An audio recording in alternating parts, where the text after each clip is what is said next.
అదే కేసీఆర్ గారు 2000 పెన్షన్ ఇస్తా అవ్వాతాతల కంటే ఇచ్చిండు. ఆడపిల్లల పెళ్లిలకు కళ్యాణ లక్ష్మి ఇస్తా అంటే అందించిండు. మీ బిడ్డ కాన్పుకు పోతే సంగారెడ్డి ఆసుపత్రిలో కేసీఆర్ కిట్ అందించిండు. కరోనా వస్తే నెలకు 10 కిలోల బియ్యం 3 ఏళ్ల పాటు ఉచితంగా కేసీఆర్ గారు అందించారు. సంగారెడ్డిలో వారం రోజులకు ఒక్కసారి నల్లా వచ్చేది.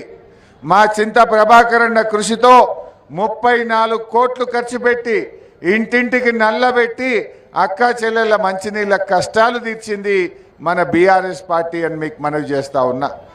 ఈ రకంగా అనేక మంచి కార్యక్రమాలు ఇవాళ బీఆర్ఎస్ పార్టీ చేసింది. మరి అదేవిధంగా ఇగో మా పిల్లలు డివైడర్ మీద నిలబడ్డారు. ఈ డివైడర్లు కానీ ఈ లైట్లు కానీ మీరు నిలబడ్డ రోడ్డు మా చింత ప్రభాకర్ గారు కోరితే ఆనాడు హెచ్ఎండిఏ డబ్బులతో 15 కోట్ల రూపాయలతోని సంగారెడ్డి చౌరస్తా నుంచి పాత బస్టాండ్ దాకా ఈ పనులు చేసింది, ఈ రోడ్డు లైట్లు డివైడర్ చేసింది బీఆర్ఎస్ ప్రభుత్వం అని గుర్తు చేస్తూ ఉన్నా. సంగారెడ్డిలో ఆనాడు కేసీఆర్ గారు TUFIDC కింద 50 కోట్లు, అదేవిధంగా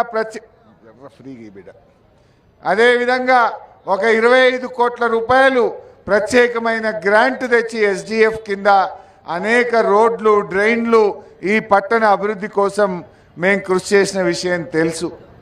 ఆనాడు చింత ప్రభాకర్ అన్న ఓడిపోయినా కేసీఆర్ గారు సంగారెడ్డికి మెడికల్ కాలేజ్ 500 కోట్లతో శాంక్షన్ చేశారు. సంగారెడ్డికి 34 కోట్లతో నర్సింగ్ కాలేజీ మంజూరు చేసింది కూడా ఆనాటి బీఆర్ఎస్ ప్రభుత్వమే. మెడికల్ కాలేజ్, నర్సింగ్ కాలేజ్, ఇట్లా ఎన్నో అభివృద్ధి కార్యక్రమాలు, దాదాపు 822 కోట్ల రూపాయల పని ఆనాటి బీఆర్ఎస్ ప్రభుత్వం చేసింది. మరి 2.5 ఏళ్ళైంది కాంగ్రెస్ ప్రభుత్వం వచ్చి, ఎక్కడన్నా ఒక 2 రూపాయల పని అయిందా? మొన్న ఇక రేపు ఎలక్షన్ నోటిఫికేషన్ వస్తుందంటే గల్లీకో కొబ్బరికాయ కొట్టిపోయారు.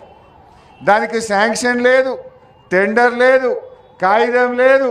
మనను మోసం చేయడానికి ఇక రేపు ఎలక్షన్ నోటిఫికేషన్ వస్తుందంటే ఇవాళ వచ్చి కొబ్బరికాయలు కొట్టిపోయింది. నమ్ముదామా? 2 ఏళ్ళని అర్థం ఏం చేయలేదు. 2 ఏళ్ళు ఎవరు ఆపిండ్రు? ఎలక్షన్ వస్తేనే కొబ్బరికాయలు కొడతారా? ఎలక్షన్ వచ్చినప్పుడే మేము గుర్తొచ్చినామా? దయచేసి మీరందరూ కూడా ఆలోచించాలని చెప్పి నేను కోరుతా ఉన్నా.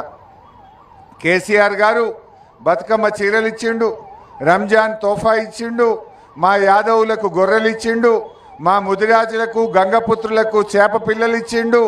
ఇట్లా ఎన్నో మంచి కార్యక్రమాలు చేసిండు. రైతులకు రైతు బంధు, రైతుల కోసం రైతు బీమా, 24 గంటల కరెంట్ ఇచ్చారు. కానీ కాంగ్రెస్ వాళ్ళు వచ్చినాక అన్నీ బంద్ అవుతున్నాయి. చేప పిల్లల పథకం